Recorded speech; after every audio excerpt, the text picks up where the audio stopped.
All right, hello and welcome to everyone out there in internet land and listening on WBCQ. This is Amateur Radio Roundtable.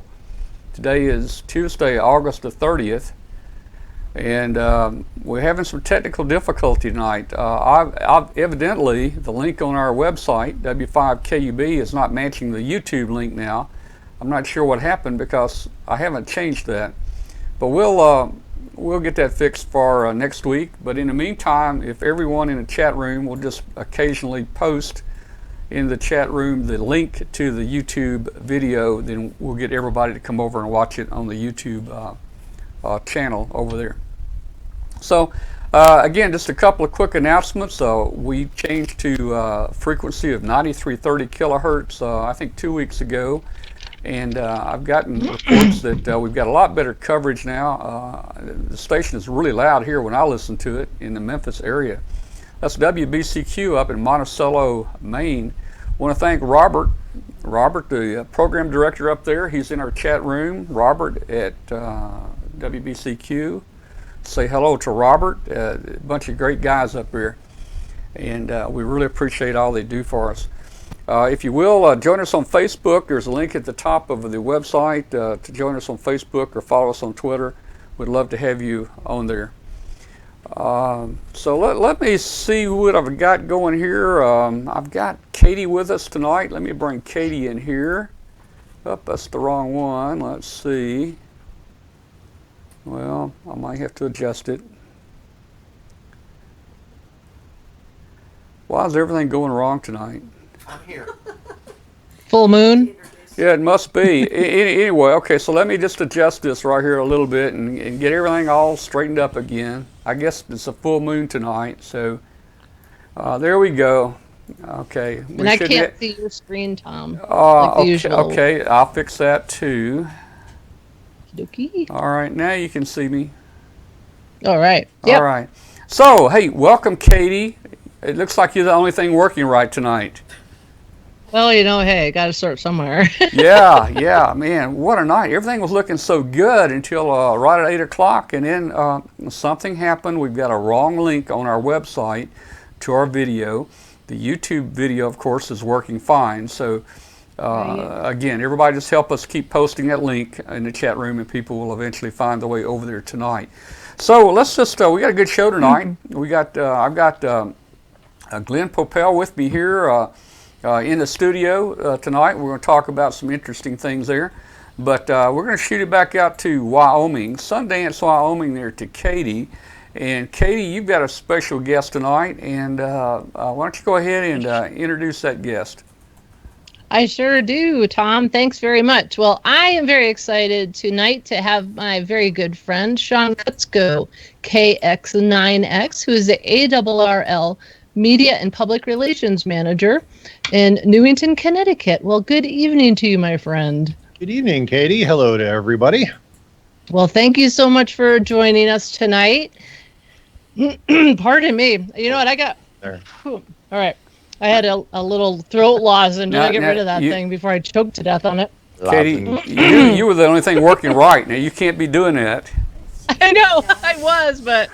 Oh my God, I felt like I was going to suddenly choke. I didn't want to do that one. Oh, okay, so anyway, tonight I have Sean here. Obviously, he is not a YL, and I tend to do the YL segments, but one of my other roles that I do as a volunteer for the ARRL is I'm on the ARRL Public Relations Committee. So I get to work with Sean on a regular basis for some of the national activities that we do. And of course, the big one that's going on this year, which everybody should know about unless you've been living under a ham radio rock, is National Parks on the Air.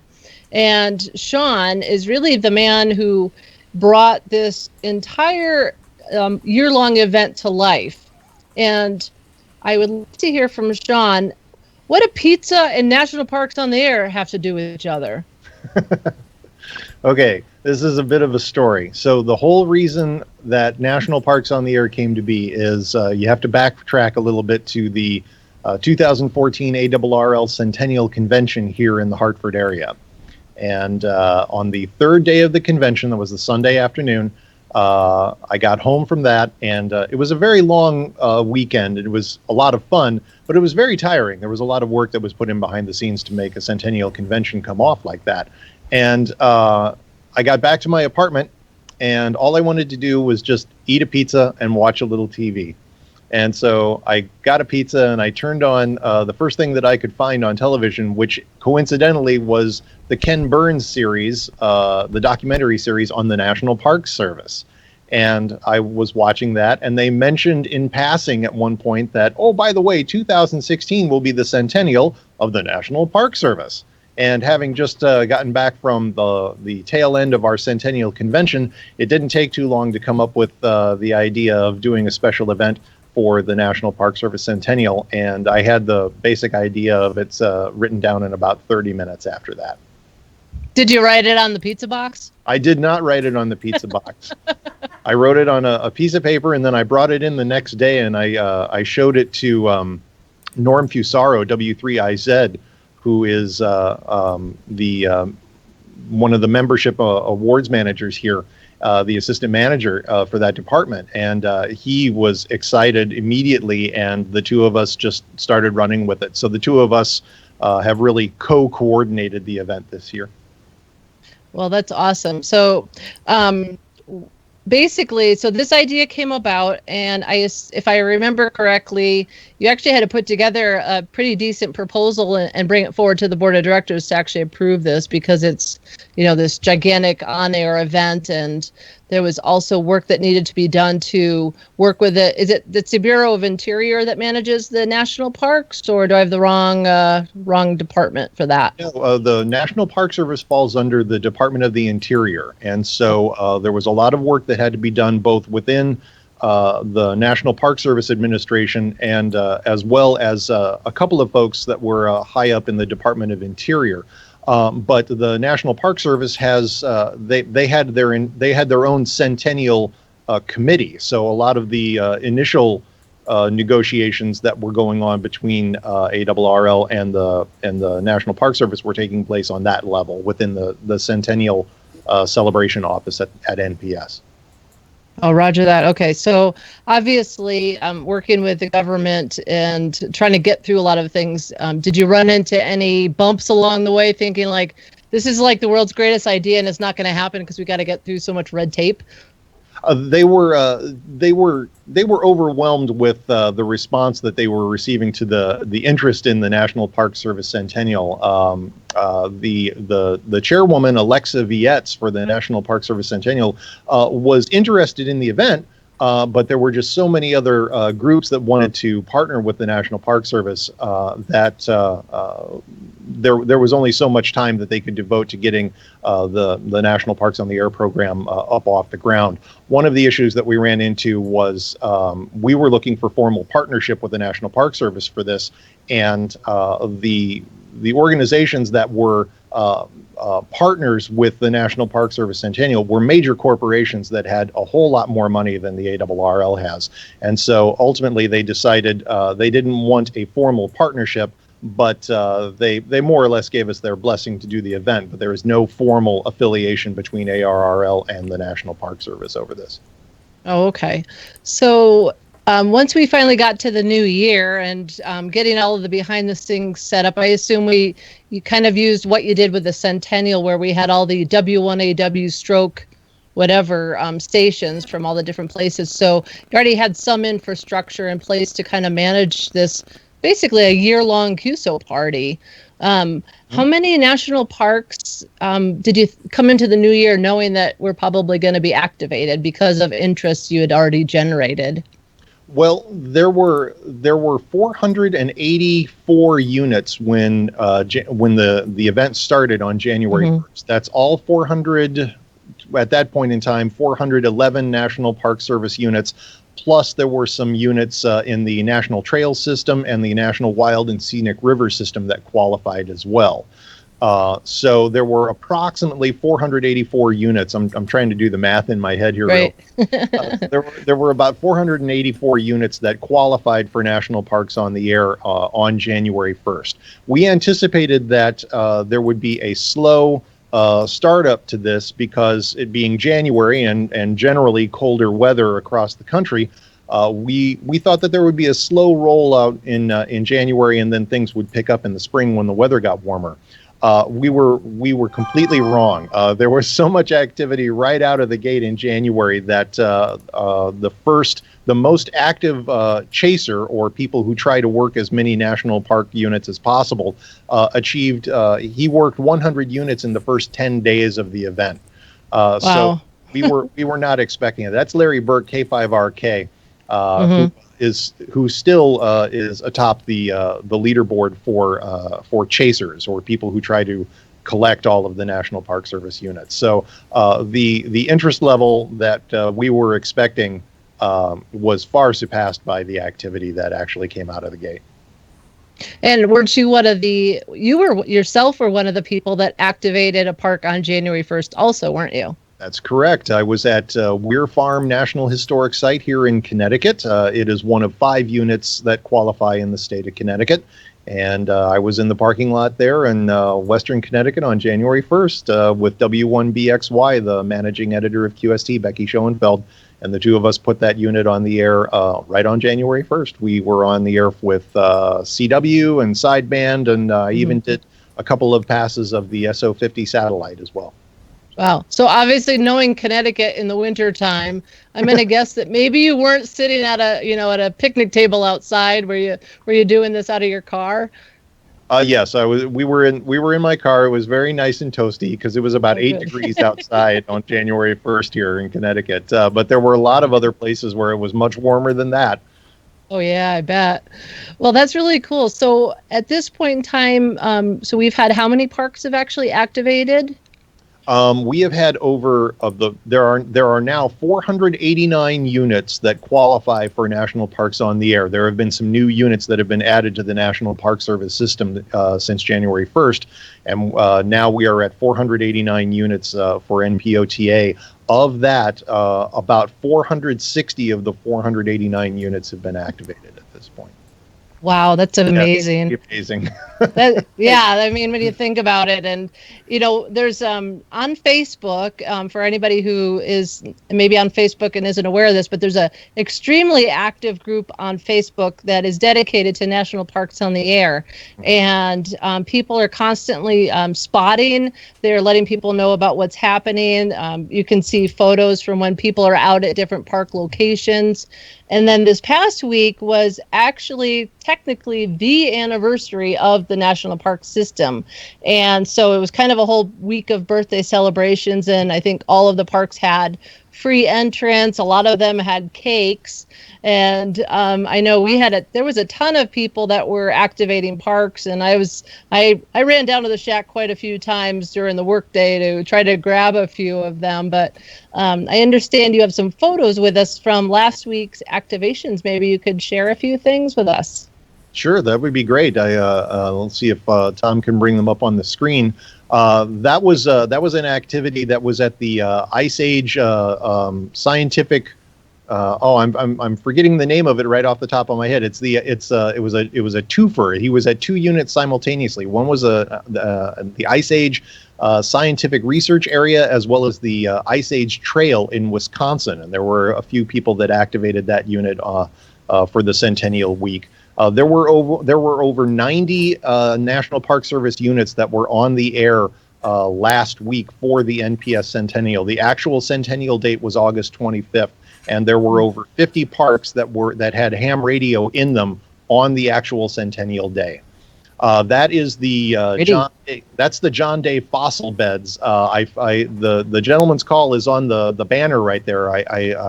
His call is escaping me at the moment, but he was very active. He was out on a trip with his wife, and they put a couple of units on the air while they were on a vacation trip. And that's I really like that photo a lot because the image that you're seeing there, the strata of different layers in the mountains in the background, it looks like it's very, very close, but it is very, very far away. And some of the strata and the fossils that can be found in that particular mountain go back millions and millions of years. So that's one of my favorite photos that I've seen all year. It's a really great shot. That's beautiful. That's Ian KI9W. Oh, yeah. He was set up at the San Francisco Maritime National Historic Park. Ian has been he's been on the road a lot this year, and he's been activating many NPOTA units on his travels all throughout the country. And I got a note from him a little while ago that said this is the most fun he's had with amateur radio in as long as he's been licensed, because he travels a lot for work, and he's been able to incorporate national parks on the air with his work travels. So more than happy to do that for you, Ian. Thanks a lot for jumping on board. That is, you know what? I honestly can't tell you which one that is. I apologize. Somewhere that was very green. Yeah, now that was, okay, now this photo, this was us last weekend up at the Marsh Billings Rockefeller National Historic Park in Woodstock, Vermont. And that's myself in the back, and Becky, W1BXY, the managing editor of QST. We met up with members of the West River Radio Club out of Vermont, and the park was absolutely thrilled to have us there, because they have really embraced national parks on the air, and they understand that the amateur radio presence all throughout this year is really helping put them on the map a little bit. Not every National Park Service unit gets the same visibility as Yellowstone or Yosemite National Park.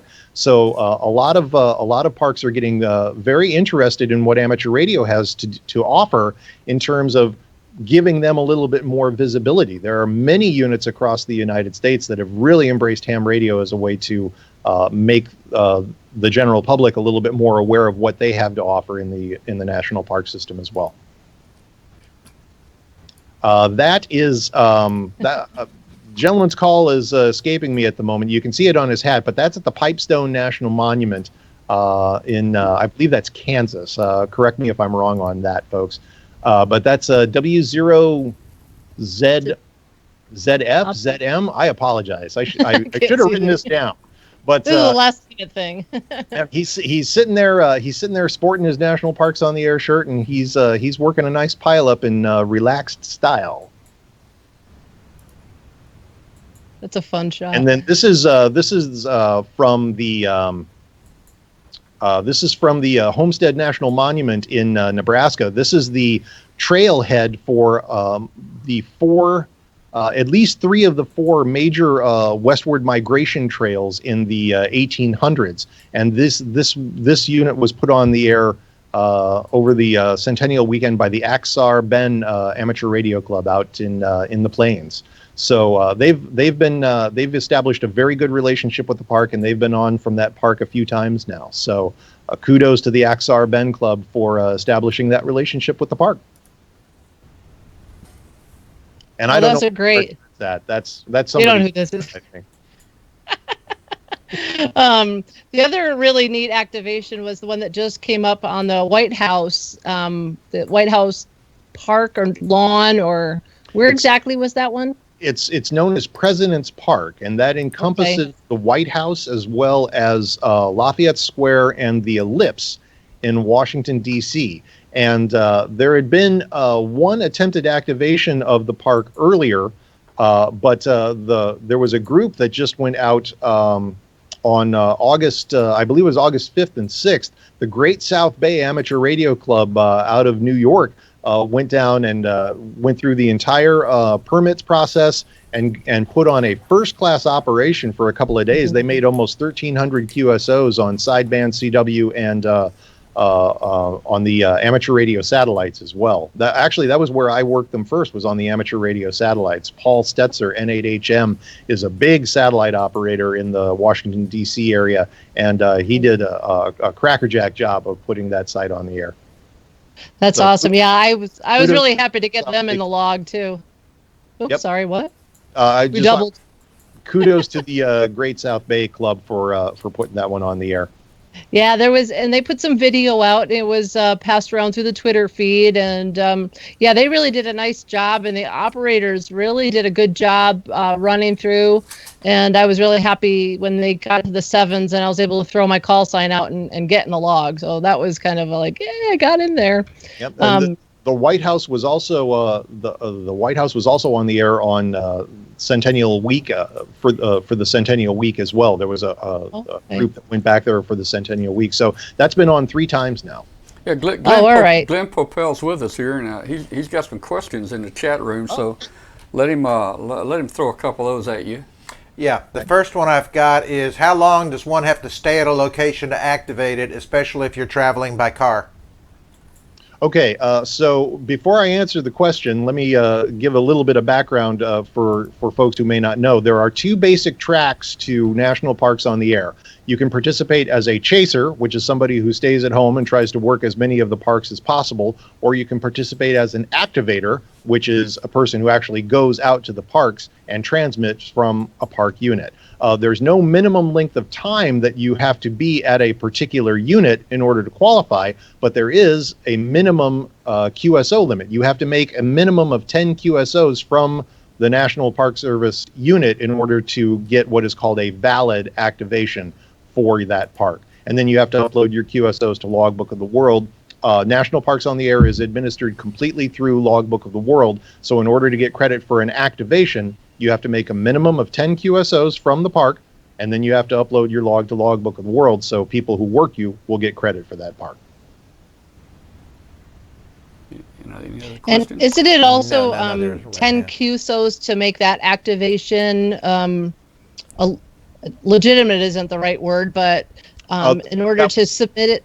Yeah, that was the phrase valid activation. That's the word. Okay. Yeah, you have to make a minimum of 10 QSOs, and there are other awards programs that have a similar QSO requirement. Summits on the Air, for example, requires that when you are on top of a summit, you need to make a minimum of 4 QSOs. The U.S. Islands Awards program has a minimum of 25 QSOs. So we struck a balance in between those two. We wanted to have we wanted to have a little bit of a challenge involved and keep it in the spirit with the other amateur radio awards programs that focus on portable operation, but we didn't want it to be too high. So we thought 10 QSOs was a reasonable compromise on that.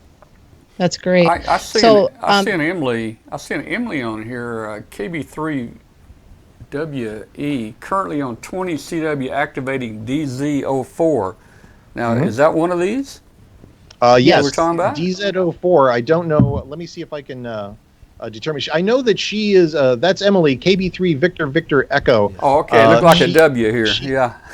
Yeah, she's bouncing around the DC area today, and I'm trying to look up which one DZ04 is. I know that she was visiting several different units today. Yeah, she's been all over. Yeah, that's the Greenbelt Parkway. So she's been around the national parks, the National Mall today. So she's at DZ04 right now on what frequency?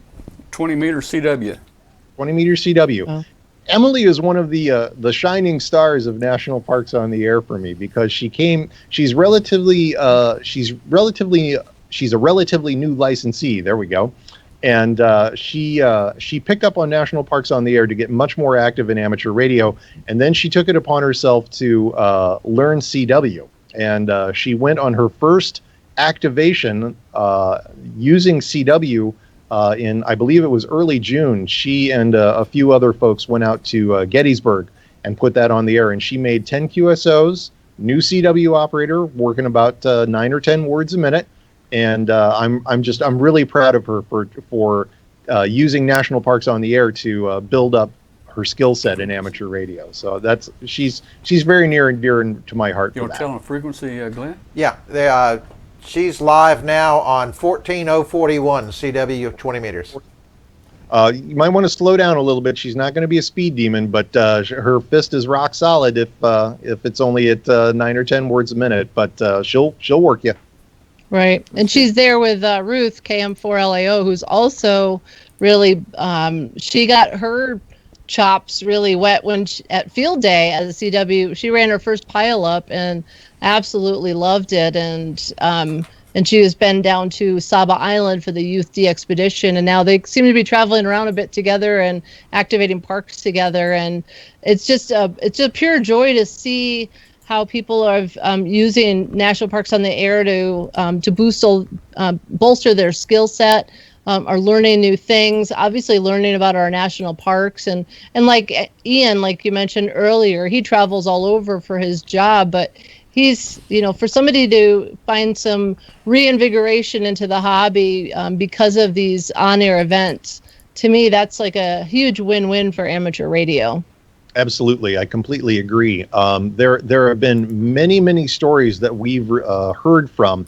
A lot of emails, a lot of messages in the National Parks on the Air Facebook group. There have been a lot of people who have never really done this kind of portable operating before, and many folks have established that skill set as part of their amateur radio enjoyment now. And of course, all of this translates directly to emergency preparedness. I mean, if there's ever any kind of call out for a deployment that needs to occur in the ham radio sphere, anybody who's done any kind of portable operating is going to be much better prepared to go out into the field and establish a portable station like that. So National Parks on the Air and all the other myriad portable operating events that are in the amateur radio world are excellent training for this kind of scenario, and you can have a whole lot of fun while you do it as well. So it's the best of both worlds. Yeah, for sure. And obviously, I know personally, of course, that portable operations is one of your passions that you really enjoy. And I know, how many parks have you personally activated? I've been on 18 activations so far this year. Some of those have been, I visited a couple of parks more than once. I think number of unique parks is only it's like 9 or 10. But some of them have been absolutely amazing experiences. One of the parks that I visited was the Vicksburg Battlefield in Mississippi. I was down in Mississippi for the state convention at the end of January, and I took a couple of personal days while I was down there just to go over to the park. And the way they had me set up at the highest point in the park, which overlooked the Mississippi River, and that was one of the lines for the Confederate artillery was the highest point in the park. And in order to get there to that spot, you have to drive through the whole park. And these are very small roads, and there are a lot of pedestrians, so the speed limit is slow. And it took me probably about a half hour to 40 minutes to go through the park to get to my operating site, and you could feel Vicksburg all around you. I will never get what it felt like to be going through such sacred ground, really. I mean, it was an incredible experience that it's very difficult for me to put into words exactly how that felt, but anybody who has been to a battlefield like that, I'm certain will probably understand. But it's trying to communicate those feelings over amateur radio during the activation while I was there. It added a whole new level of the experience, and trying to educate some of the folks that I was talking to, trying to explain to them what it is I'm seeing, how far I am from the Confederate lines, how far I am from this particular unit, how far I am from this particular monument. It was an amazing experience. I'll never forget it. So, Sean, I heard through the grapevine that maybe you worked Governor's Island today. Were you on? I did work Governor's Island today. Fortunately, they were on during my lunch hour, and I was able to go down to 40 meters and get KC2SYF, who was on Governor's Island on 40 today. That's a pretty rare unit because the Governor's Island is only opened between May and the end of September. So there's only been this was only the second activation of it today. So there's a lot of interesting patterns that we're seeing where some units, especially the trail systems, those are extremely common units. I'm looking at the QSO total. So far this year, there have been almost 603,000 QSOs that have been made from National Park Service units for National Parks on the Air this year. That's from nearly 11,000 different activations of parks. And the Lewis and Clark National Historic Trail has over 11,000 QSOs made from it. And then in comparison, you have units like Governor's Island, where there's only been a handful of activations of that particular unit, and the QSO total is much, much lower, in the neighborhood of 500 or 600, for example. So even though we're only in late August, early September, there are plenty of units that are still considered pretty rare for the National Parks on the Air program. So here's one here I didn't think about, but a lot of emotions activating Flight 93. They're kind of backing up what you're saying about the feeling, in these locations. I have not personally been to Flight 93 Memorial, but I've spoken with several people who have been there and activated it. And there's a real reverence associated with some of these places, and you need to be extremely careful to cross. You need to balance wanting to transmit from the unit and put it on the air for the National Parks on the Air Awards program. But, some of these units are extremely sensitive for a lot of different reasons, and you need to respect that. Absolutely. So basically we are, one thing I also noticed on the ARRL website today, talking about the Lewis and Clark trail system, I saw also over the Labor Day weekend, I think it is, in addition to the park being activated again, they're also going to have an ARRS contact at the same time. And I think that's really cool. Way you got the national parks in the air and ARRS being combined. What a fabulous combination! That one should be a pretty popular on-air event that weekend.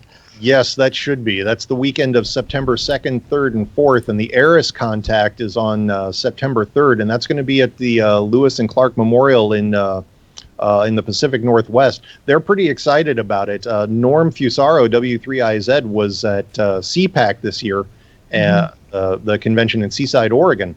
And he took a couple of days off after the convention to do some National Parks on the Air activations. And that was one of the units that he visited to. And he said they're very, very excited about the ARRS contact. So that's pretty good. Oh, I bet. And there's a new unit that was just activated in Maine. I have no idea. How do you pronounce that one? Katahdin. It's the Katahdin Woods and Waters National Monument. That was just added by President Obama a few days ago, less than a week ago. And that was created on August 24th. It was the day before the centennial of the National Park Service, and there was the first activation of the unit occurred today. And I believe they made about 200 or 300 QSOs. So that one. It's a little late to the party, but I think you're gonna hear a few more activations out of that one before the year's up.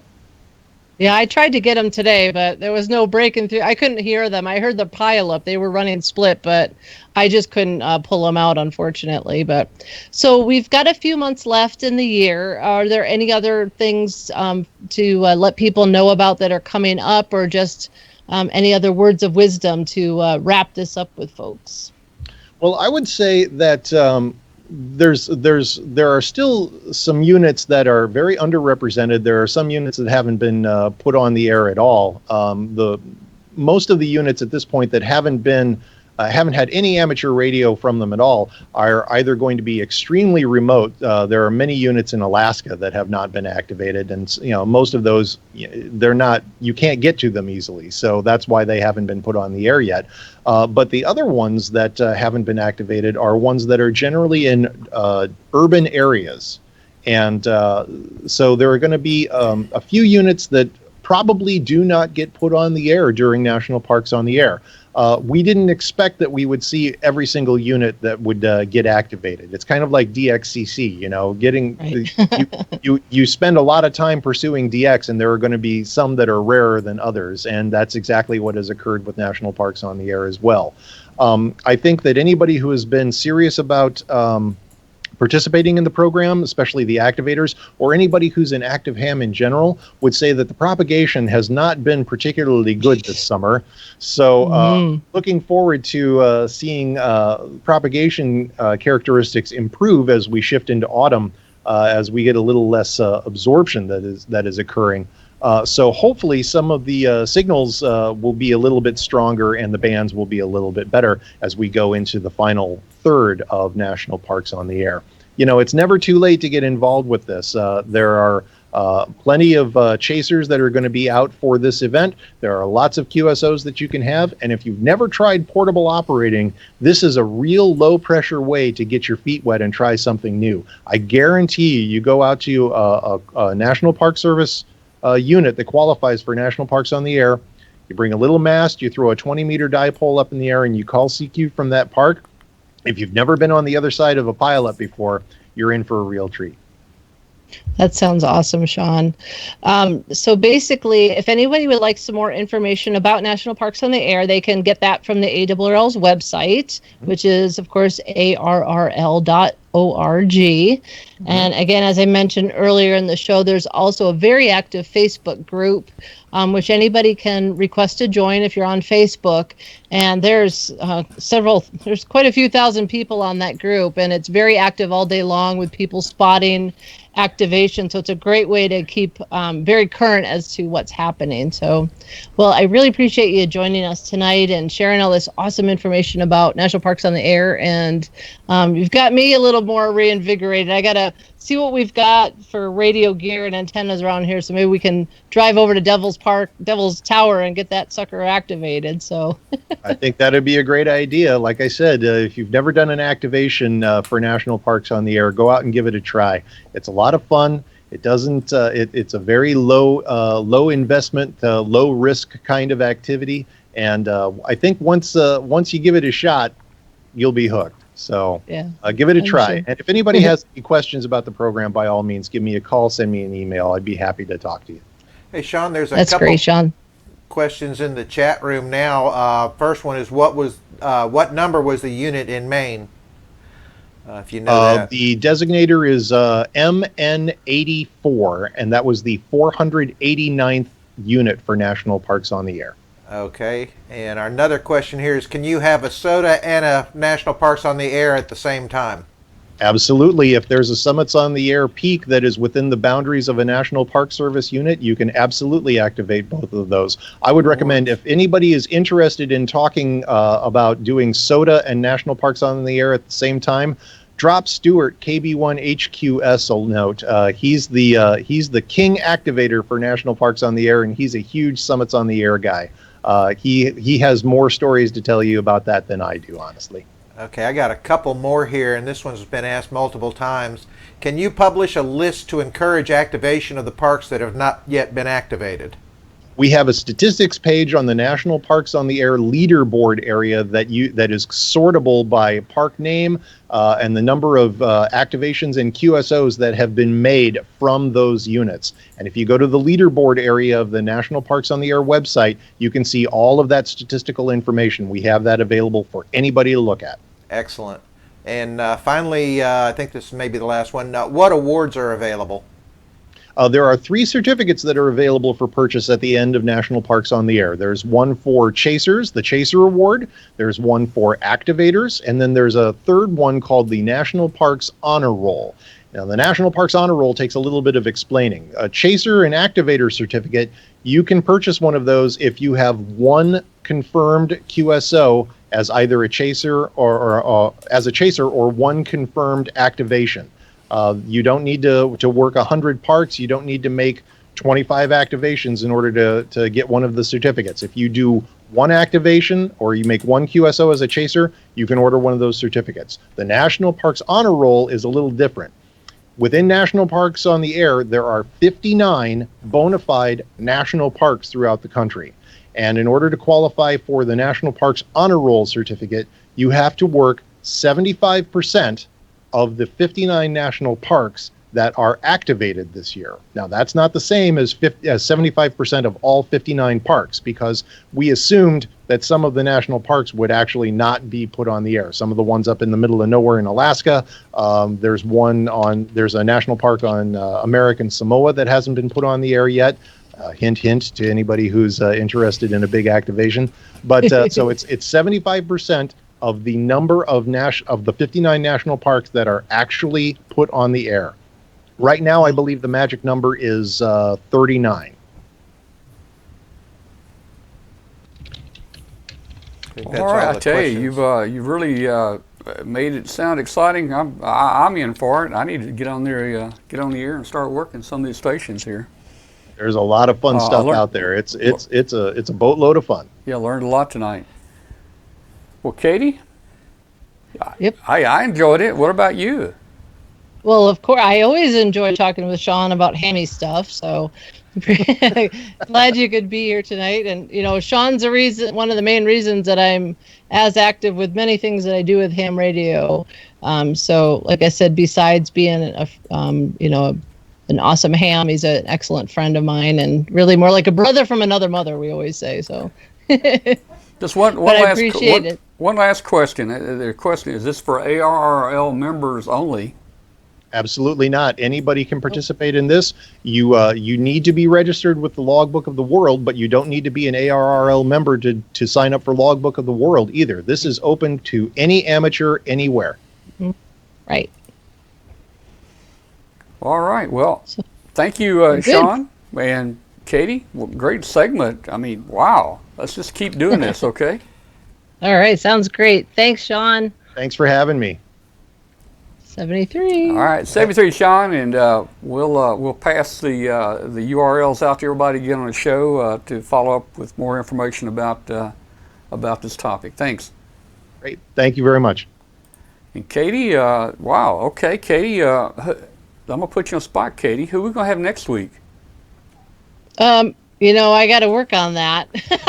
Yeah, I don't have anybody yet down for next week, so let's be thinking. Let's find somebody to have on here. Let's have some more fun next week. This has been really exciting tonight. Sounds I've really good. enjoyed it. It was a lot of fun. Discussion, Well, I know there's a lot of us that are waiting with anxiousness to see what Glen's going to show us tonight. So yeah, well, I'm looking forward to that. We're going to try to keep the show on track tonight. Not if possible. Glen gets off of, if he gets off of what's off the, what is it? Off the rails? Off the rails, we'll try to pull him back on here. We said that when we did a 1-hour Arduino show that took 3 hours.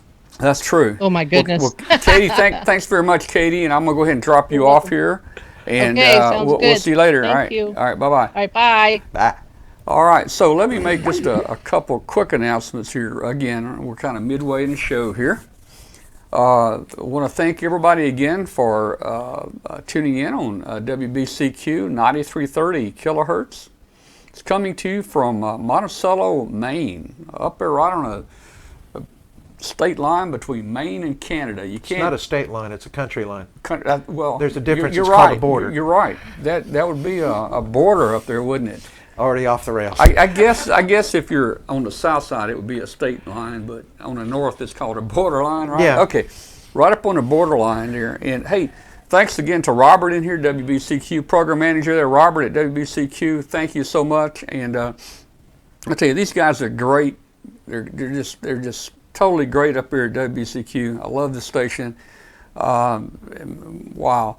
And let me just say that if anybody out there wants to get on the radio, I know that WBCQ is running a special, and for $25 an hour, you can put a radio program on if you want to. Just contact WBCQ at WBCQ.com, and for an hour, man, you can play music, you can do ham radio, you can, I don't know, you can do anything you want. Glenn, you can put a show on. I was going to say, you and I can go on. We'll do a comedy show. We could do a comedy show for $25 an hour. Yeah, there you go. And we can get on 9330. I think they've got other frequencies. For that price, they can put you on 5130. Well, if we do a comedy show, nobody's going to pay us. So yeah, we need to pay them. All right. Well, anyway, thank you again, Robert, out there. Everybody in the chat room say hello to Robert. We had a little rough start tonight. The video feed in the W5KUB.com, the link is broken. So hopefully everybody in the chat room helped everybody else find the YouTube link to go over and watch the show. So let's see. We're talking now with Glen Popiel, KW5GW. GP. You wrote it down wrong. I wrote it down wrong, man. KW5. Laurel and Hardy bring ham radio to you. Why didn't you tell me I wrote it down wrong? Because you were too busy talking, and if I'd said anything, you would have known. Okay. And I knew it was GP because that's your initials. That's right. You're not Glenn Watson, are you? No. Okay. All right. Great whale. Glen Popiel. Okay. KW5GP. All right. And he is the newest author of the ARRL book, High Speed Multimedia for Amateur Radio. And if you remember, we had Glen on here a while back, Arduino for amateur radio. Is that right? Or that's correct. Did Yeah, I get it's that right? Arduino for ham radio, yes. Yeah, and he brought some things, and we've got a little presentation to give you tonight about this, and also you brought some goodies. I brought all sorts of goodies. I brought my toy box. So what do you want to do first, Glenn, to get started? Well, here? let's show them the cover of the book. Get my advertising out of the way and get my $25 out of the deal. Okay, let's see if I can bring that up. So we're almost there. Yeah. All right. So that's not looking good. No, you need to shrink it. Yeah, I do, and I can do that. All I got to do is just find the right button. There you go. We've had all sorts of fun technical issues tonight. Tom had everything all set up before we started. Yeah. And then I came. Yeah. And that was the end of that. You know, me, Sean, and we just had way too much fun. The last time you were here, we did have fun. We were tripping over cables and pulling computers off the tables and all that stuff. Good Lord, we must have had 400 yards of cable in this little itty bitty room. All right, so here's your book. This is the book. This is actually interesting. This came out of a discussion that I had with Steve Ford at ARRL while we were doing the Arduino book. And he said, what I'd really like is a book on mesh networking. And silly me sat down with Steve for about an hour, and we came out of there, and we had a fully fleshed out outline for this thing. Katie, it's your fault too. Then we sat back and realized the technology is changing so fast, we need to wait a little bit. So we actually held off about 6 months to a year and revisited it. And what's come along since then, you'll hear this called mesh technology or mesh networking, and it's really not. And that's why we went with the title High Speed Multimedia. A better term may be high speed microwave networking. And basically, it used to be mesh. You have several groups out there that are doing the mesh with the Ubiquiti and the Linksys, and we'll show some of those in a minute. But you also have a group called HamWAN that is doing a more internet-style structure, and again, we'll show that topology as well. So you've got multiple groups, multiple technologies, and this technology is moving so far, it's just rapidly going. In fact, the book had just been published, and I got an email from one of the AREDN folks saying, you didn't include this, and this, and this in our new firmware in the book. And I'm like, when did you release the firmware? February? And I'm like, the book went to press in January. Yeah. Oh, but they've had multiple revisions of new stuff since then. Yeah. Hey, by the way, look at the lower third there. It says KW5GP. Yeah, you got it right. That's because I was helping you type it. Yeah. But so yeah, there's been a lot of changes. I know in Memphis they've got a HamWAN. The HamWAN group, yes. Group here in Memphis. Yeah. Correct. And if you go to the next slide I've got there. All right. And you want to? You want me to? I don't know. You drive. I can't drive. There we go. I've been drinking tea. I'm not allowed to drive. Okay. So what is this high-speed net? I told you, Kathy, we're off the rails, man. What is this high-speed networking? What I didn't know until not very long ago is that we actually have frequency allocations in the same spectrum as your 2.4 gig Wi-Fi band. And we have other allocations in 3.4 and 5 gig, 1.2, and in 900. And starting with the broadband HamNet group out of Texas, they modified the Linksys wireless routers, got some firmware changes made on them, and they created this software.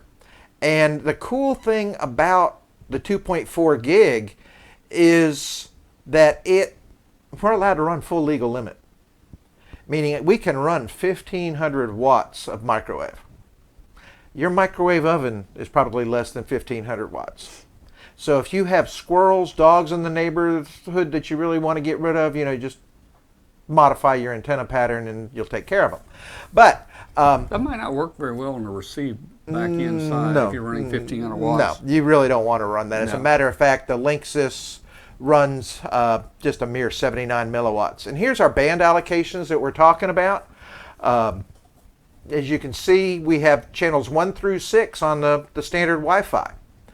The difference between operating in Part 15 and Part 97 mode is Part 15 is for your commercial off-the-shelf devices. And Part 97 is just operating under your standard ham radio rules. You got to identify every 10 minutes and no profanity and no crazy stuff like we did before the show started and things like that. So how are you going to identify on this ham WAN? It's actually built into the firmware. This is a completely digital mode, and it's actually basically a TCP/IP Ethernet networking based mode. And so we've got these allocations, and yeah, 50, we can cook turkeys, but you know, it's the bigger thing is there's a lot of noise in the 2.4 gig. You've got all these users, so if you put an access point and the mesh node up on top of a mountain, you're going to hear everything from miles and miles and miles. So most people are starting out with the Linksys, and then they're moving up into the Ubiquiti and 5 gigahertz band. Right now there are two primary groups doing firmware on this. You have the Broadband Hamnet group based out of Texas, and then you have the AREDN group, which is the Amateur Radio Emergency Data Network group. And they actually are comprised of some of the development team from the Broadband Hamnet that split off to focus more on the Ubiquiti. But the Linksys, while they are not going to continue software on it, it's a great set of training wheels to get in. It's very inexpensive. I've got one right here. You get these things. I found these for $5 at Dayton. I've got a whole closet full of them in there. No, you don't. Yeah. You haven't looked since I got here, have you? Well, no, I haven't. If the key is you've got to look on the version and make sure that the version matches a version that you can load the firmware. Like this one is this is version 4. This one has the firmware on it. I had one today, it has version 6. You can't put the firmware on that version. And on their websites, they have a table listing what versions of firmware will work on which devices. Mm-hmm. But this is a really good starter. You've got 4 ports for local area network, so you can hook your computer into this network. And then you've got the wide area network port that you can actually hook the internet to, so you can actually bring internet into this. And what I call mesh networking, generally think of it as the internet without wires. It's a wireless version of the internet for hams. And the big benefit there is, the example I use is Hurricane Katrina. You had nothing, no power, no nothing. This will run on a solar cell and a little battery. And you can provide wide area coverage and link into and out of the area. You can link a sat phone in on the WAN side. And now you can get video and data in and out of a disaster area. You can set up an emergency operations center with this mesh networking immediately, and have voice and data and all of this other activity, all of your digital activity right there immediately without infrastructure. And the mesh stuff, and the difference between the mesh and the ham WAN, the mesh will relay through each other. Those of us from packet days is you can relay through any other packet node you can hear, and it's the same with the mesh networking. They will relay through any other user, any other node they can hear. So you just add another node in and bang, you've just extended your range, extended your ability. And if you got high points, you can, again, digipeters, think that same philosophy, only now you're at 54 meg, and with the Ubiquiti stuff now you're getting into the 200 meg, and with some of the ham WAN gear, you're looking at 600 meg, 600 megabits of data per second. So you're moving some serious data across there. And so, Go back. yeah, go on to the next one, and we'll talk about some of the structure. This is your typical mesh style network. Basically, any node can talk to any other node. You don't have to hear the far end node. Again, just like packet, you'll relay through it. And the nice thing is these networks they use a derivative of OSPF. I think it's OLSR is the routing protocol that it uses. And basically it auto discovers any new unit that comes online, auto routes, finds the best path through the network for your data. And oh man, we got the chat room all lit up. I'm not even going to bother trying to read it right now. But it's really the method for high-speed data communication. And that little Linksys is only 79 milliwatts. Yeah. Down in Venezuela, I believe, they got a link of 237 miles from mountaintop to mountaintop with 79 milliwatts. So you're moving some data a distance realistically. Now, looking at this diagram here, it looks like there's a lot of redundancy. If one of the nodes goes down, you can always get back. Right. The mesh network, what they call it, self-discovering, self-healing. If a node drops off, it will try to find an alternative route to the same destination if it has one. If it doesn't, then you're going to lose it. But it self-heals, self-discovers. So let's say that your unit goes offline for whatever reason. Somebody kicked over the wire on the floor, and it's offline. Well, then when you get it back online, it rejoins the network, and if it's the best path for somebody's data, they'll use you and come through you, and you're on the network. The big thing about all of this, and let's go on to the next one, we'll talk about the other structure here. This is more of the ham-wan structure. This is more traditional internet, your wired internet. You've got a main site. This is usually a high point. Here in Memphis, we've got them on top of Hilton, AutoZone, and Le Bonheur, and Methodist North. We have several nodes. And you put your main site is at a high point, and all of the user nodes can only communicate with the high site. They cannot communicate through each other. And that's the difference between the two technologies. There's no real which one is better. It's what is your application? What do you want to use it for? The ham-wan is going to be better for higher throughputs and a static environment. The mesh is going to be more suitable for a dynamic, a disaster recovery, an EOC, a public service event like a marathon, where the network is in a changing state and you want it set up quickly and things of that nature. So there's your kind of which of the two you'd want to go with. Now, there's the Linksys and your little 4 ports on the back. And let's go ahead and move forward here. We'll show you the next one.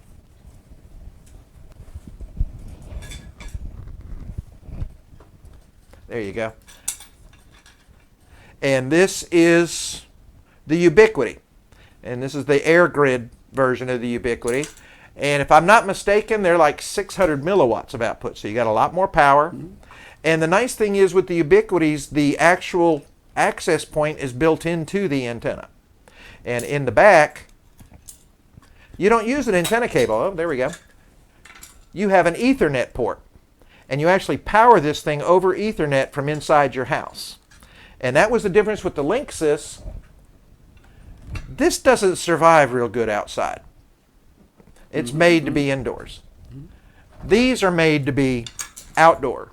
So what you do is you run your data cable, your standard Ethernet cable, all the way back down to your shack. And you power it over here. So the whole access point and device are right here, and they're powered from inside. It's all weatherproof, and it's an integrated unit. And they come in multiple sizes, multiple types. There are multiple versions of the Ubiquity access points that can be used. Again, one of the best places to go is either the ARRL website or the BBHN website, and they have an equipment matrix that talk about which products they use. They had an issue here with some of the more recent Ubiquities. They changed the operating system and you couldn't load the firmware, so you kind of have to downgrade the firmware to load the ARRL or BBHN firmware. And those instructions are on their website. Their websites are very, very thorough on how to get initially set up. Yeah. I see they're talking also about the Ingenious. Now, I use Ingenious for our 5 gig links when we do like Dayton or Huntsville, a 5 gig Ingenious access point and client bridge, Right. But now, people aren't using Ingenious for this application because of the firmware, right? That is correct. I'm not aware, and they may have changed. I mean, this is the thing. This whole thing is changing daily. They may have firmware for the Ingenious, but to my knowledge right now, it's pretty much the Ubiquity and the Linksys are what the mesh networking groups have as their firmware of operation. And they've done some really nice things with this firmware. It's designed for ham radio, and it does your call sign and all of that built in. Now, the biggest question that you get, and one thing before we go on, is we talked about the Linksys doesn't play real well inside or outside. Well, you can make it play outside. And that is, you take it out of the box. This is just an outdoor sprinkler box. You got it at Home Depot. Your Cat 5 cable comes in. It's all weatherproofed here. And this is a power injector that on the other end, you have your connector where you plug it into your switch, and then you have your power adapter that you plug in here. So now you can power this just like the Ubiquiti. And then you can just hang this up outside, and there's your antenna connector. And something to be careful of, though, and this is why I like the Ubiquiti built into the grid antenna itself, at microwave frequencies, your coax loss is massive. You want that coax as absolutely short as possible, so you want that access point as You want close. that access point out there on the tower with the antenna. Yeah. Yeah. Because, you know, let's say you're crazy enough to use RG58. The Oh, loss man. on 100 feet of RG58 at 2.4 gig is something like 50-something dB. I would have thought it'd been a lot more than that. It's almost a dummy load. Yeah. You know, so you really, that's the biggest thing, is realizing feed line is vital. With this, you know, the Cat 5 doesn't count as feed line. That's just a data cable. Right.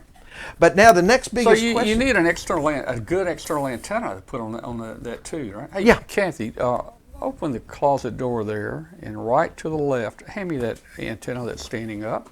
I've got an antenna here that would work good, I think, on one. What are you Just going to give me? Reach right, the tall one right there. That's it. Yeah. Kathy, while you're in there, give me the That's it. FT991A box, please. Yeah. Oh, okay.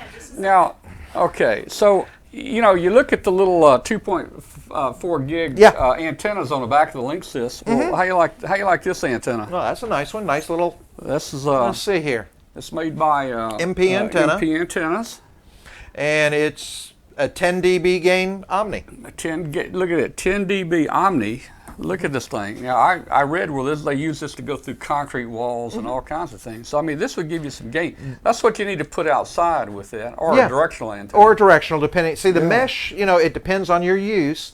You would probably want more of an omnidirectional with the mesh because you're trying to serve an area. Whereas with the ham WAN, I'll just hand it back. you are going to prefer, you know, directional because you're going to a central site. Right. You know, again, statically. So, but the biggest thing is, okay, great, you've got a network, and this is where the microwave technology and the networking technologies differ from ham radio, or traditional ham radio, I want to say, because it's all ham radio.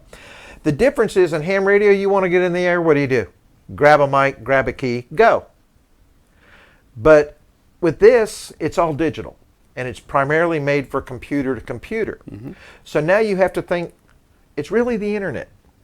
It may or may not connect to the real internet, but it's internet-style technology. So you're talking voice over IP, something like Skype, chat, websites, file transfer, all video serving sites.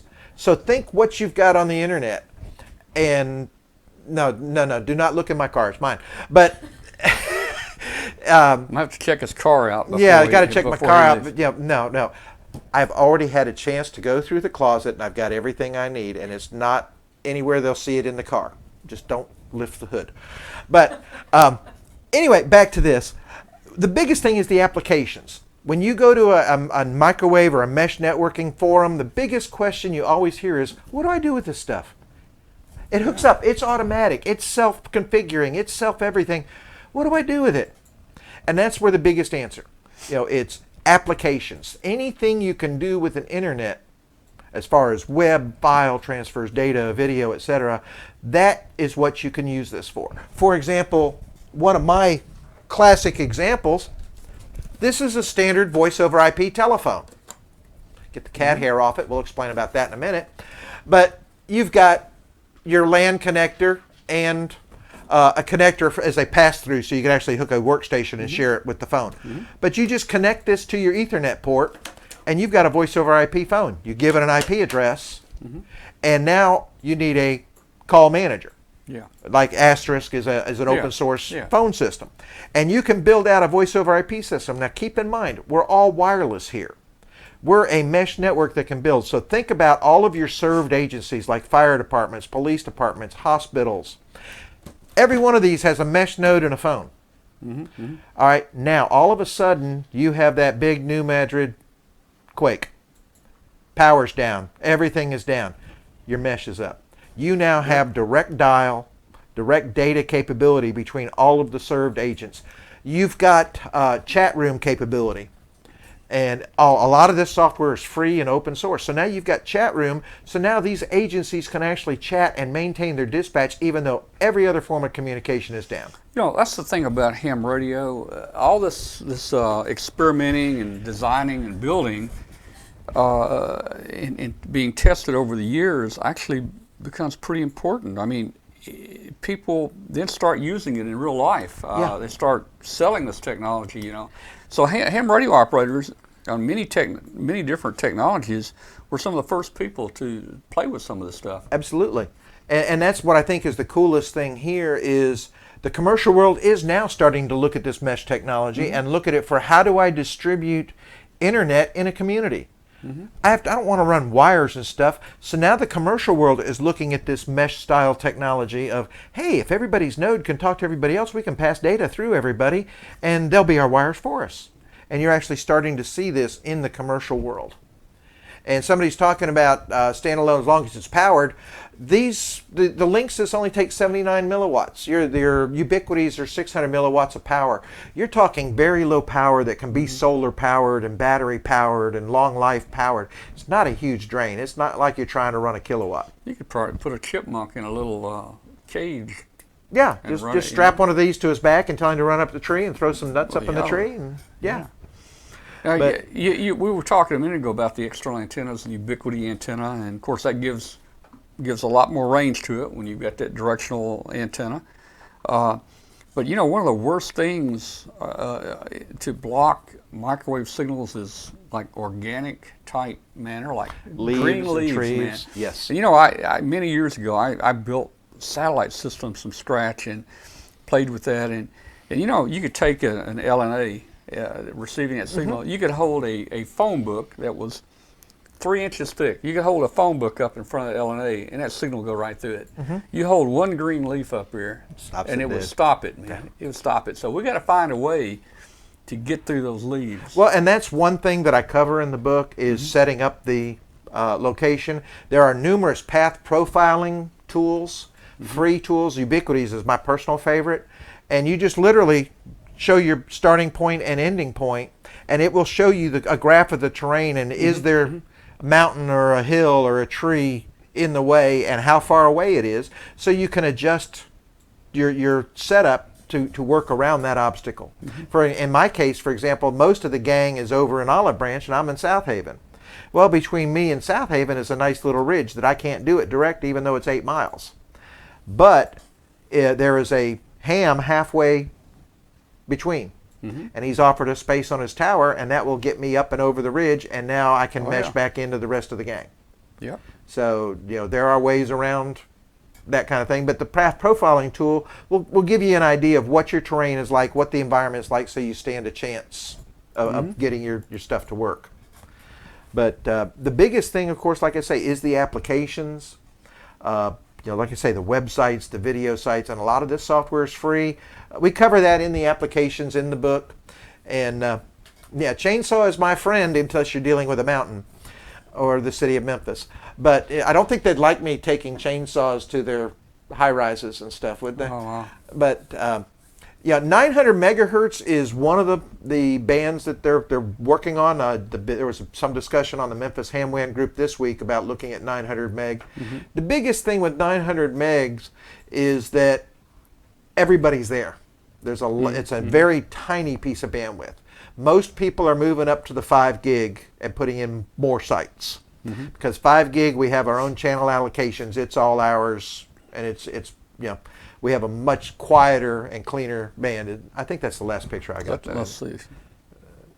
But showing the inside of the outside box, and then there's the phone. Yeah, that's pretty much it. But yeah, and that dihydrogen monoxide in those leaves is very dangerous. Is that what's in there? That's what is in there. Yeah, it's a very dangerous substance. How do you know that? Too much of it, and it'll kill you. How do you know that? Are you a chemist? Or? I read it on Facebook. Oh, did you? And it was on the internet. If it's on the internet, it's true. I saw a quote by Abraham Lincoln that says, "Don't believe everything you see on the internet." But he was not on the internet. Well, I saw that. Yeah. So how does he know? Well, Anyway. I would just say, anything you see on the internet, you better type it into, what is that, Snopes, and just Yes, check it out first. Snopes.com 'Cause and there's check a it lot out. of stuff out there, man. Whatever you do, don't type my call sign into Snopes. Yeah. But It'll okay. probably come back KW5GW. There we go. Yeah. Anyway, that's pretty much all I have. You got any more questions or things you want to know about it? Let's see what's going on in the chat room here real quick. And, See, we'll also. let's talk about this. We're going to tease a few people. Glenn also wrote the book Arduino for ham radio or Arduino or amateur radio. Wait a minute, let's It was see. Ham radio. Yeah, it's Arduino for ham radio. Yeah. Here, we will plug my books, and next trip I will need a third arm. Well, let me tell you, we did a 3-hour show on the Arduino things a while back, and it was a neat show. We had a lot of interest in it. This is some of the little Arduino projects that he's got, and I think it's in a book. Hey, boy, those are some fancy cases you got right there. This is actually a golf ball trophy case that I got at Hobby Lobby for like 99 cents. Oh, man. And it's got a little Arduino Nano in it and a little bit of electronics. That is a little 1.8-inch color this. TFT display. See if I can get it a little closer to the camera there. Yeah. Well, yeah, you're going to have to look up there if you... Oh, and somebody in the chat room brought up a very good point that we didn't talk about, is the IP address. Hams actually have an entire range of IP addresses available to us on the public internet. It's what they call a Class A range. And so we have got a huge amount of address space. So we have public IP addresses for that ham. we can, we go through the name escaped me of those folks right now. That's the people that the president's fixing to give to the United Nations? No. It's a ham group. Oh, okay. But I forget the name of them. Surely somebody in the chat room can help me out here. But there is a group. You can ask for an IP. You can ask for an IP block and an yeah. range, and they will give it to you, and it's reserved strictly for hams. Well, I remember at FedEx we used a lot of IPs, and the IP, the people that given IPs out back then, they were just about to run out of them. That was when it was IPv4. There we go. It's AMPRNet, AMPRNet. Okay, AMPRNet. And now we got the IPv6, right?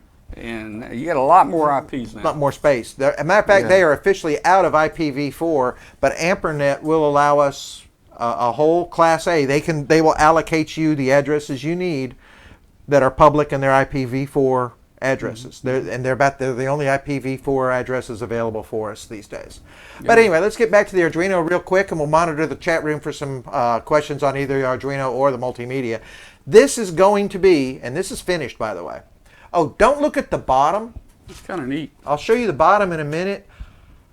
This is why you want to let me make the mistakes.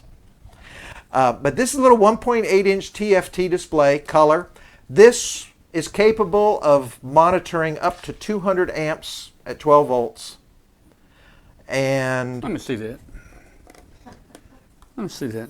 thank you, 16 million in a Class A block. I know these numbers, but I've been working all day, and I play with Class B's and C's. It's hard to believe that you can run. Well, you don't run 200 amps through it. It's like a little shunt. It's a little shunt. I use a shunt. Yeah.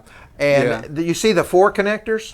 Yeah. 2 are for the voltage in, and 2 are for the shunt. To measure across the shunt. So you have a little shunt resistor. Yeah. Not a little one, That's but cool. But they come in all ranges. The ones I have are 50 amps, but you can get them all the way up to 200 amps. So you can set this up in your shack, and it'll measure all your current you're drawing for all your radios.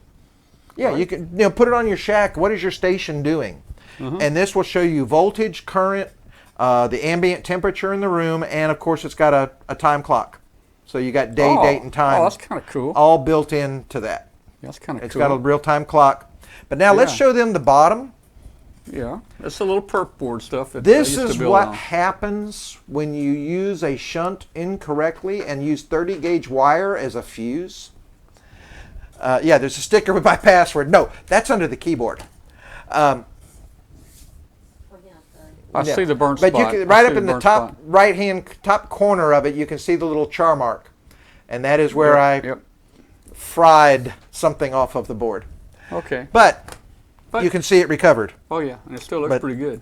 Yeah, see, I just don't take pictures of the bottom.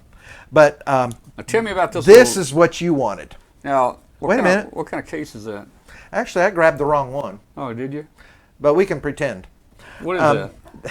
This is actually a load tester. I grabbed the wrong one. Okay. I had meant to grab the 1 to 30 megahertz VFO. It looks just like this. Okay. And it uses a DDS, and it will allow you to drive a tube rig with a 1 to 30 megahertz VFO. Yep. You just use the encoder and dial it. This particular one, and I recognize it because of the DB15 connector, this is a load tester. The purpose of this was to test and calibrate the other ones. This will generate up to a 20 amp load on a 12 volt supply and sustain it. How many times have you gotten a gel cell battery and said, is this thing still good? Is it really the 12 amp hours rated on the side, or did I just get ripped off?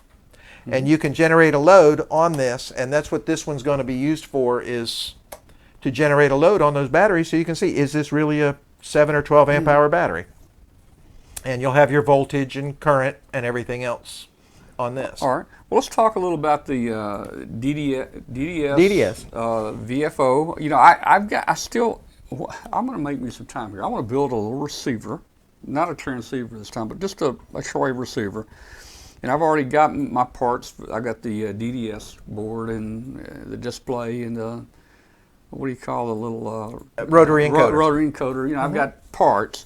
I just need maybe to get you to help me with the software, because I'm not a programmer. Well, what you're going to have to do is buy my next book and just give you the I can do VFO. that. I actually, honestly, I had meant to grab the VFO and I was going to give it to you tonight. So I'm going to build this little shortwave receiver, and I don't know how broad band I can make it, but I know the DDS VFO can easily go from almost nothing to, what, 70 megs, or yeah, maybe even higher, they'll go up to, depending on the model of the DDS you use. The one I use is the 809850, right, and that's typically 60 megahertz. So I'm looking at something that give me something like maybe 3 megs to maybe 18 megs, you know, just a range like that. And I'm going to try to build it kind of a broad front end on this receiver and try to use that little VFO. And I think it'll hear things in a tune. Oh, yeah. It'll be kind of cool. So I'm going to buy the book. And of course, I'm not going to buy it if it's autographed. He'll buy it out of the $25 that he saved for the comedy show. Okay. But again, I'm not going to buy it if it's autographed. Yeah. Okay. I'll make sure you get a plain white wrapper version. All right. But anyway, one thing that I saw here going by is that the using the SSL encryption. That's the one thing is Part 97 ham rules, we're not allowed to use encryption. So you can't use encryption, and if you do use the Wi-Fi WAP and WEP encryption or WPA encryption keys, they have to be publicly posted so that everything is decrypted and open, just like all other ham communications. So you have to be careful about using SSL and other encryption methods in your data. But outside of that, like on a ham WAN, are they encrypting it or not? Are they using no, ham WAN is kind of really unique. Ham WAN, they are using Logbook of the World to generate a certificate, which is a piece of encryption technology. And then they are taking that certificate from Logbook of the World, and only licensed hams can get a certificate on Logbook of the World. And they are embedding that certificate in every one of your transmissions on the network. And I would guess your typical home owner that owns a Linksys router, they're not going to pick this up because it doesn't have the same firmware, right? I mean, well, it's typically the same bands, and they can get there. But they can even get the firmware. But I mean, they couldn't connect through it or do anything through it because they haven't loaded the proper firmware. That is correct. Software. They will actually see the networks, but they cannot connect to them because you have to be running that firmware. In the case of BBHN and ARRL, you need that firmware version or that firmware level. And then with the ham WAN, you must have a valid certificate and it will match all through the system. But that's not encryption. That's just tagging it as a verification of your identity. So that's how you get around the encryption issue, by using a certificate to verify you're you, and everybody knows this is who I am. And again, since a non-ham can't get it. Oops, wrong one. I was going to look in the chat room here and see about some of the questions because, man, you guys were hot and heavy here for a little bit. And, let's see, Thomas Bill, we use a mesh network to provide something. Yeah. Internet from Thatcher, Island to Rockport, Massachusetts on 2.4. They like the Nano Station as a starter device, self-contained, being used for long-distance link. The Ubiquity is really where it's all going. Like I say, the Linksys is a great set of training wheels. Get used to the technology. It's cheap. But you're rapidly going to want to get away from that 2.4 gig and all the home users and get up into the 5 gig quiet, just your area to mess with. And really all the development, there's no more development on the Linksys, so what you have is what you have. With the Ubiquity, like I was saying, the ARRL folks, they turn out a firmware update just every few months. They're just throwing the kitchen sink in. And I mean, some of this stuff is absolutely amazing at what they're throwing in. All right, well, let me make a quick announcement here. It's 9:30. I want to say thank you to Robert at WBCQ for putting our fine audio on WBCQ tonight. And Robert, if you're listening out there, thanks again, guy, for all the hard work you do there at WBCQ for us. You can turn the audio off if you want to, and we'll disconnect it here also. Again, thank you, and we'll see you, Robert, next week. And hey, I'm glad you're participating and in the chat room every night. We want to get you to get your ham license so you can join us on the ham radio bands. A couple of questions here. Don wants to know, can you only use text or voice as well? Again, it's all data, so you can use text, you can use voice, you can mix them. Actually, there is a product OpenFire, and there's another one that's in my book, and the name escapes me at the moment. But you can actually send voice and data and video files embedded in your chat text to the person you're. So it's really full multimedia chat. And let's see, just scrolling through the chat room. Let's see,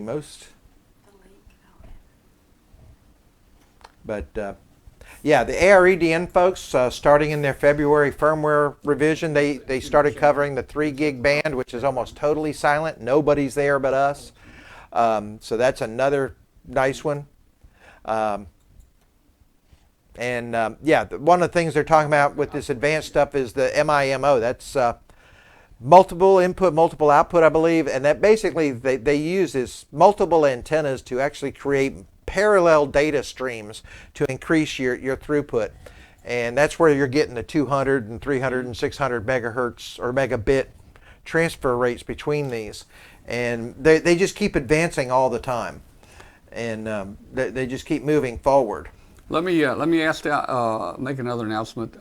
We don't remember what our link is for Hangout. I noticed at the top, and I thank whoever did this, at the top in the topic, they put the video link up there.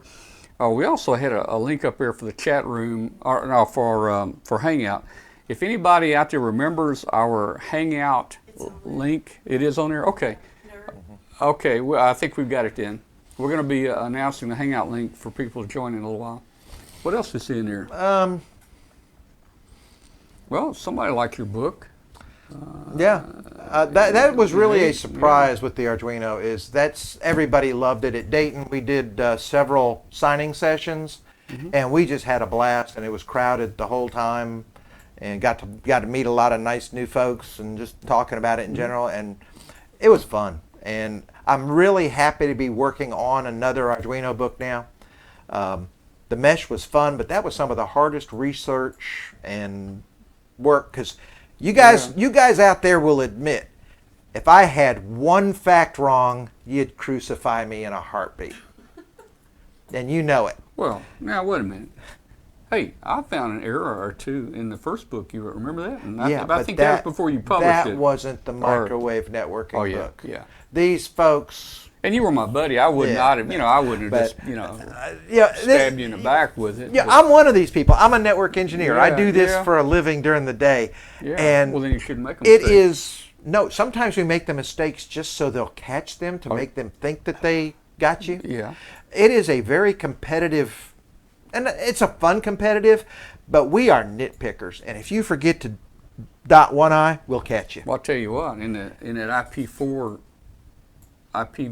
if you forget to put one dot in, You're out of luck, yeah. You're out of luck, man. But yeah, somebody's talking about digital TV. You can stream video just like we're doing now. Anything you can pretty much do with the regular internet, you can do over your mesh or microwave network. So think of anything, it's that unlimited. WinLink? What is WinLink? WinLink is a IP-based packet for long range, and they link multiple systems together. It's kind of like the old packet radio that they've brought up to the 21st century, and they're linking in the internet, and they're using it to pass traffic and messages. But it gets there pretty quick. Yeah. It's kind of like when sending you talk an about email. the old packet, I remember that was slow. 30, 40 years ago. You're I making was me on old, packet. Tom. Look, hey, my son was at college 200 miles away, and I would send a little packet message over there. It would take 3 days to get there, man. Yeah. Yeah. Oh, no, I remember. I don't know why it took so long. I mean, I was with the first gang that put a digipeater up on Mount Cheaha in Anniston, Alabama. And that was a whopping 1,200 baud, and we could link Birmingham to Atlanta, and boy, we thought we were kings of the hill. Yeah. Yeah. 1,200 baud. Boy, you were up there. I used to work at, 75 baud, 300 baud, Yeah. And, it's amazing, how far it's getting come. faster and faster. Well, like I say, the book, as current as it is, daily, these AREDN guys in the chat room keep turning out new stuff and making the book obsolete. They are advancing this technology so fast. And to me, that's one of the cool things about ham radio, is you have the guys, and I'm one of them, love to play contests, love to get on the low bands, love to work the national parks on the air, love to get out and do that. And, then you've got the CW folks, love to play, you got the RIDI folks. And then, you've got the builders, the creators, the thinkers, people like me who like to play with the Arduino and come up with things. And then you've got these people that are way out there, that are cutting edge, bleeding edge, dreaming up stuff that never existed before, making it a reality, and coming up with some cool stuff. That's what's fun to me about ham radios. There's a different aspect of every piece of it down the road. The microwave, the Arduino, it's whatever you feel like playing with today. Anyway, let's see if there's any more questions that I can fake my way out of. On Gene, as far as mesh technology, what information is available beside my book, pretty much the only place you're going to find it right now is on the Broadband Hamnet website, the AREDN.org website, and the HamWAN websites. That's pretty much it, and it's going to be specific to that technology. So that really is why ARRL wanted me to do this book, is there was no resource available that put it all in one place, that made it understandable so that we could figure out. And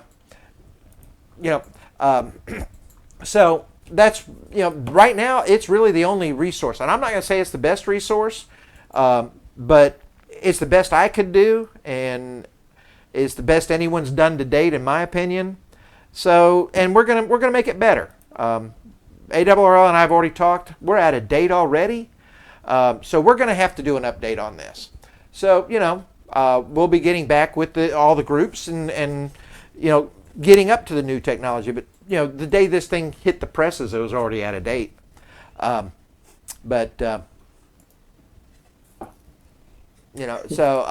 let's see. Moving forward, what are we laughing about here? Well, I see we've got Jeff up in New Jersey on. You're playing with him. But yeah, and that backwards director on the cover there, K5DLQ. You know what is so funny? We all missed that. That was actually a production antenna that was given to me, that was running a link between two locations here for 10 years, or 5 years, I guess it was. And it was working fine. And then we get it down and we put it on the cover, and guess what? First thing I posted the picture in Facebook, and first thing somebody says, you've got the director on the front of the dish backwards. Oh, man. That thing had been in production for 5 years and nobody caught it. In the first 30 seconds, somebody caught it. Yeah. But anyway, N8CN, yes, I have been to 4 days in May in Dayton.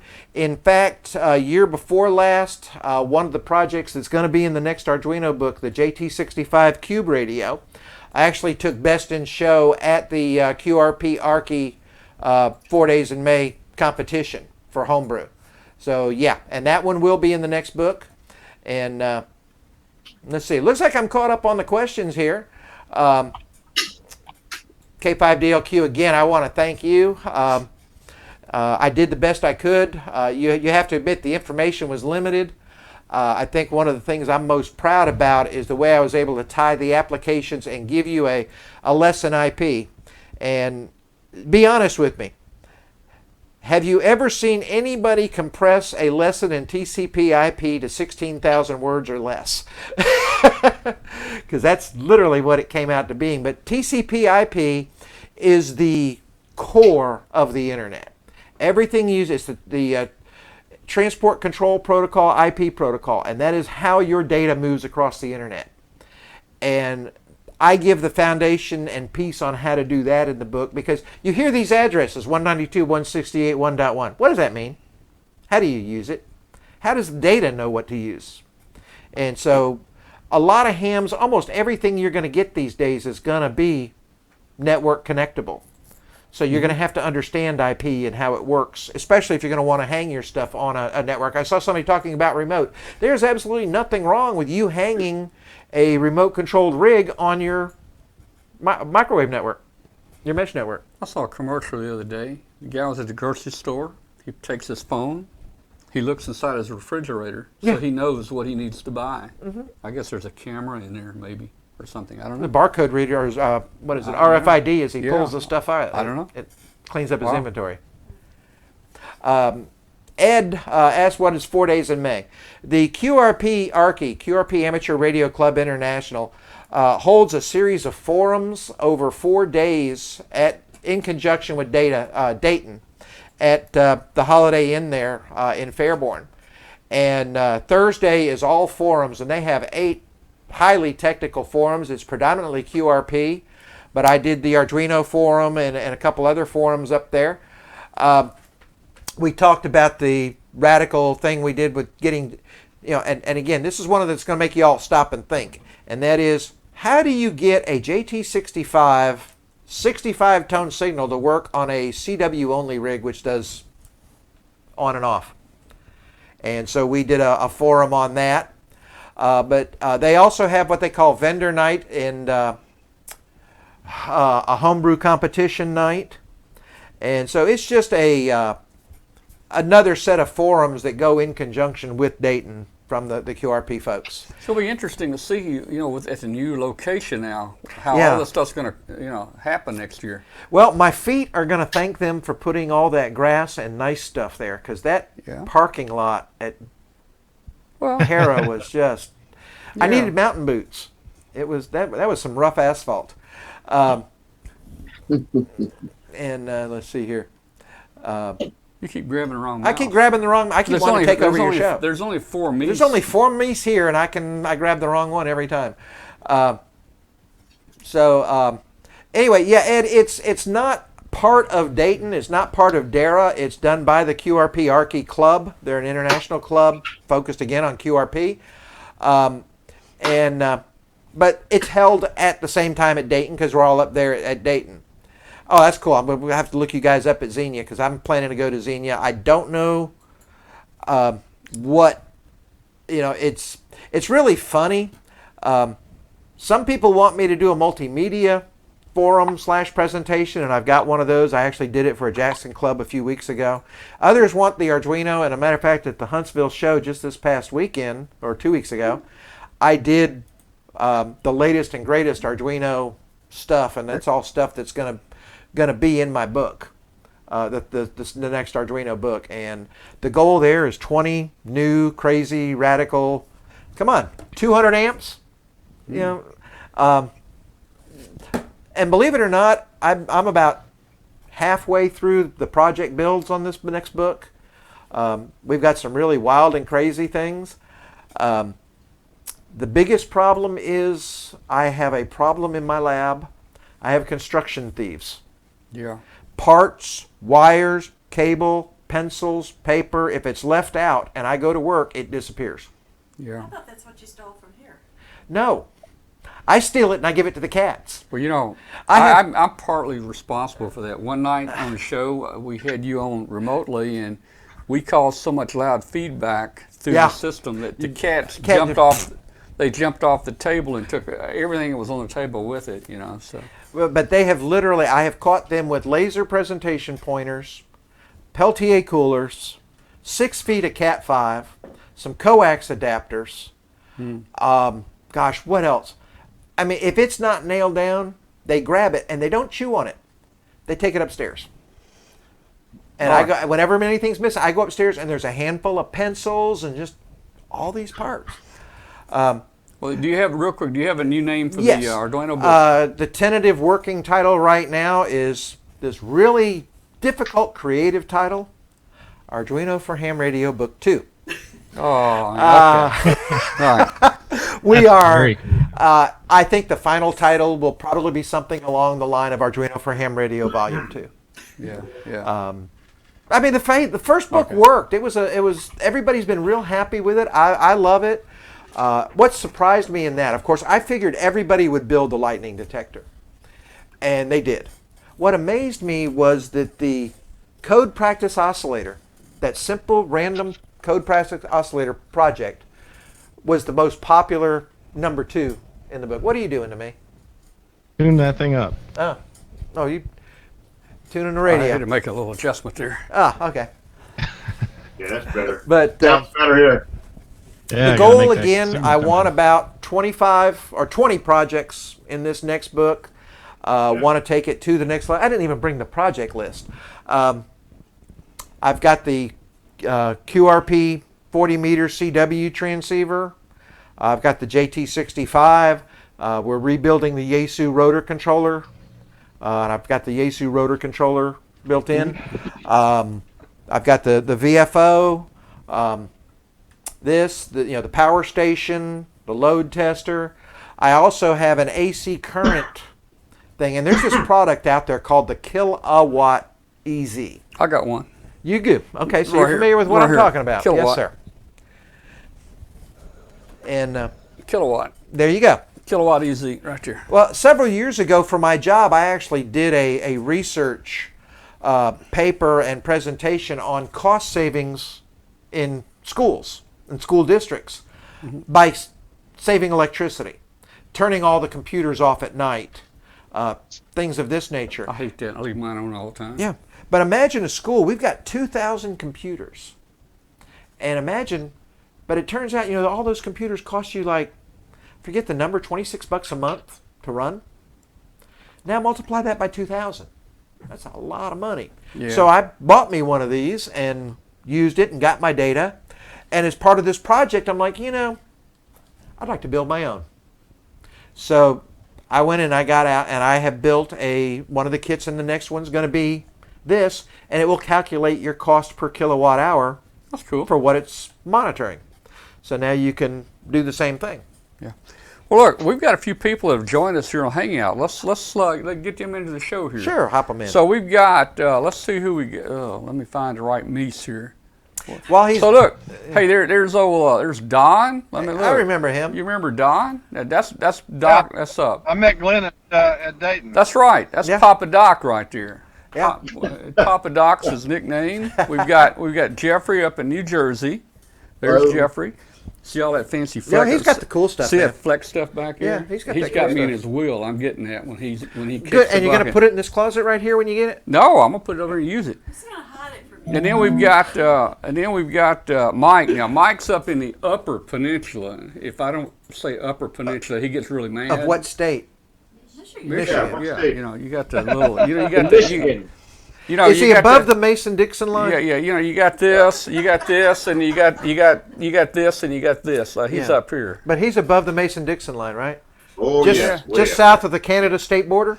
And then let's see, we got William on there. We got William. Now William, you're out west. Just a minute. It's kind of like Montana, isn't it? But not quite. Yes, it is Montana. Oh, it is Montana. Okay, it's in Montana. Okay, real quick, while you're bringing these guys in, to the chat room. If anybody has any questions that I haven't answered, of course, ask them in the chat room, and I'll do the best I can to answer them. Or send me an email at KW5GP. Oh my God! What happened? What happened? Wow, that just went out there. Let's see, I saw something run through. N8DEA. If you will send me an email at KW5GP@ARRL.net, I do have permission. Keep in mind, this is all open source stuff. I do have permission from ARRL to send you the schematics of the various rigs, with the promise that you will buy the book, and but all you get are the schematics and the code. You don't get the write-up because that's going to be in the book you're going to have to buy. But I do have ARRL's permission and encouragement. Steve Ford is a very big open source guy. He said, Merry Christmas. You guys want the schematic and code? Help yourself. So I can send you the code and schematic for the JT65 project. That being said, I would encourage you to wait for the book because there's a lot of deep notes and research that went into this. ARRL.net. I hate to mess that up. Well, you got my KW5GW. Do you know how much that poor email that guy's going to get? I don't know. I'm going to have to look him up. I'm going to have to look him up, man. Oh. Let's see what's going on here. Hey, let me bring Doc in here a minute. Doc, you got your cigar lit. You're out there in the car over in eastern Tennessee.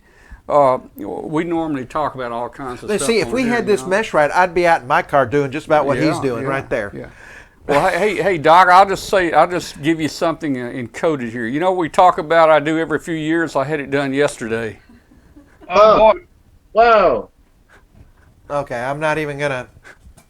We don't want to go there. No, I have a good idea. And let's just say they put you to sleep for it. Yeah, I was going to say it involves 50 feet of garden hose. Yeah, 50 feet of garden hose. 10 pounds lighter today, right?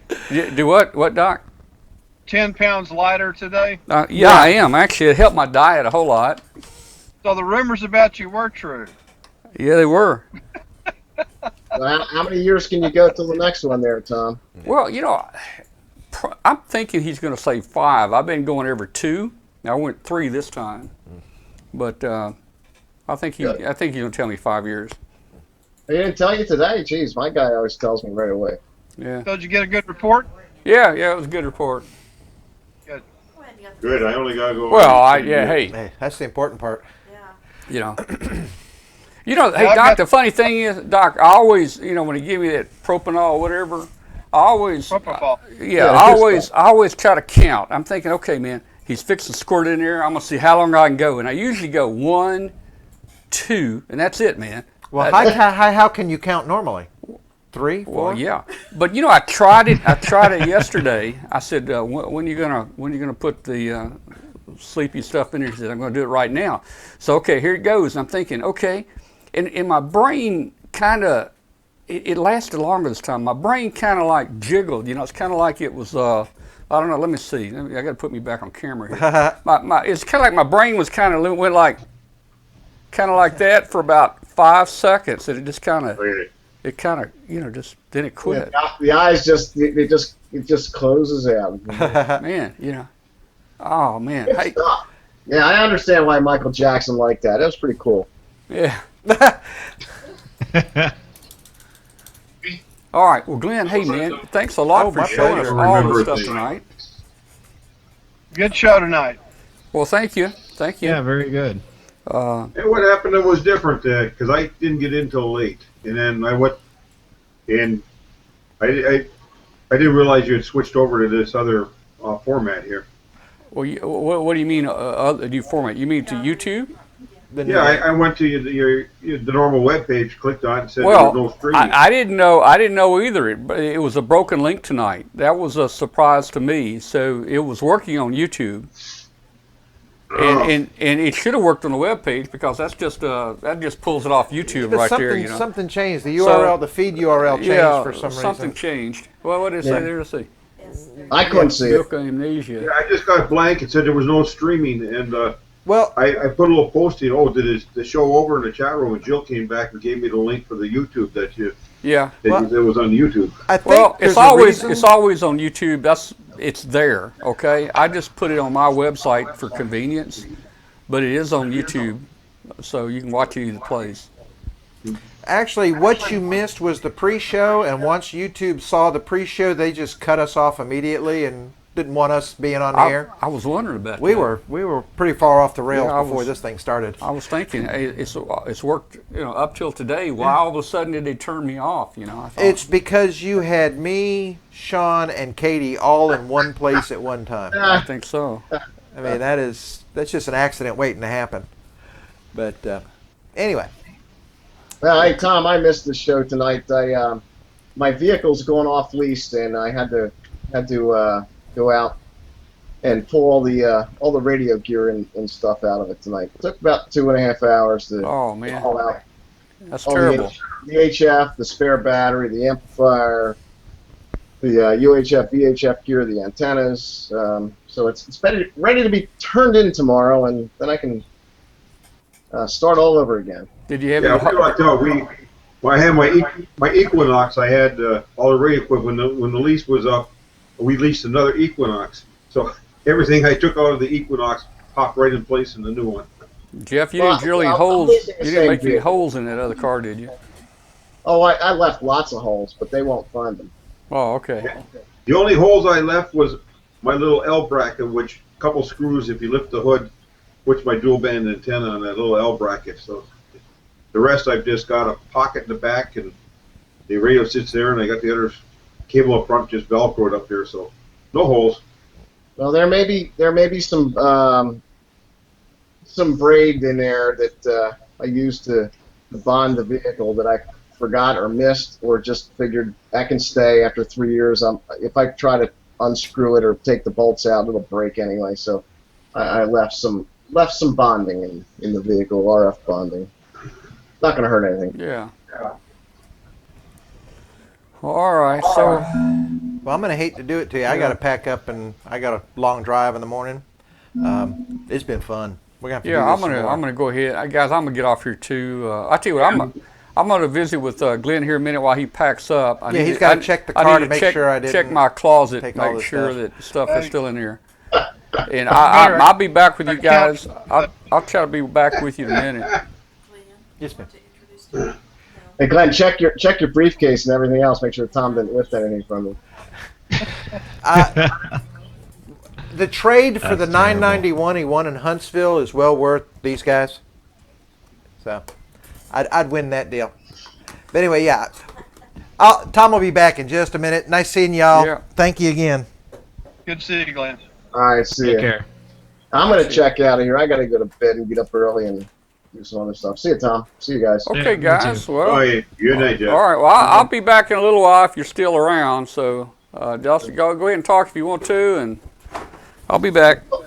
Talk amongst yourselves, as they say. Yeah. See you later.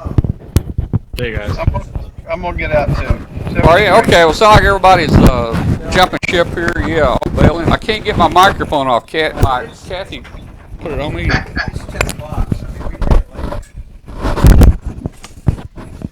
All right. Well, good night, everybody. Good night, Bill. Okay, short hangout tonight.